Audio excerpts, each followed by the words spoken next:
This presentation is all about cellular respiration and photosynthesis. The first thing I want to talk about is cellular respiration. Cellular respiration is the process by which organisms use oxygen to break down food molecules to get chemical energy for cell functions. Cellular respiration takes place in the cells of animals, plants, and fungi, and in algae and other protists.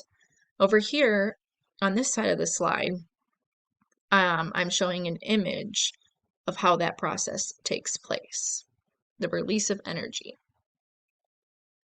This next slide is about photosynthesis. Photosynthesis is a process used by plants and other organisms to convert light energy into chemical energy that, through cellular respiration, can later be released to fuel the organism's activities.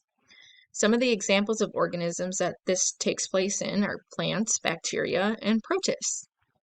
Again, I include another example on the right-hand side of the equation. Photosynthesis and cellular respiration are connected through an important relationship. This relationship enables life to survive as we know it. The products of one process are the reactants of another. Notice that the equation for cellular respiration is the direct opposite of photosynthesis. Photosynthesis makes the glucose that is used in cellular respiration to make ATP.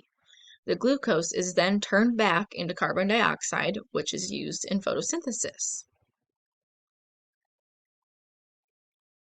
The next question is photosynthesis and catabolic.